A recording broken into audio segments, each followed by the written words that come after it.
ತಾಲೂಕಿನ ಬೆಳ್ಳೂರು ಗ್ರಾಮ ಪಂಚಾಯತಿನ 12ನೇ ವಾರ್ಡ್ ಪನೆಯಾಳದ ಕಾಯಿಮಲ ಪೆರ್ವತ್ತೋಡಿ ಸಂಪರ್ಕ ನೀಡುವ ಸೇತುವೆ ಇದಾಗಿದ್ದು, ಜನಪ್ರತಿನಿಧಿಗಳಿಗೆ ಡಿಸಿ ಹೀಗೆ ಹಲವಾರು ಮನವಿಗಳನ್ನು ಮಾಡಿಯೂ ಯಾವುದೇ ಪ್ರಯೋಜನ ಲಭಿಸಲಿಲ್ಲ.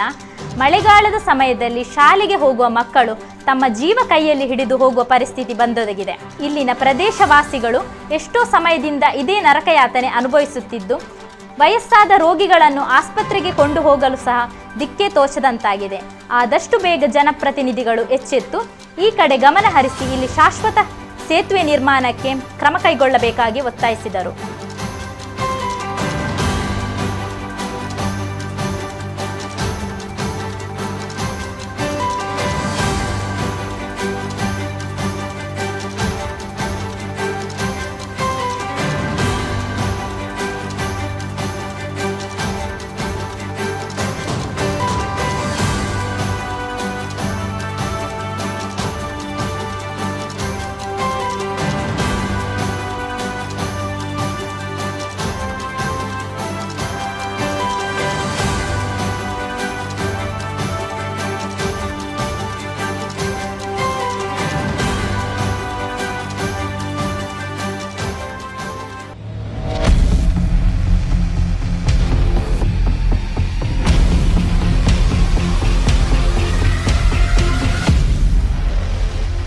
ಧ್ವನಿ ಮೀಡಿಯಾ, ನಿಮ್ಮ ಧ್ವನಿಗೆ ನಮ್ಮ ಧ್ವನಿ.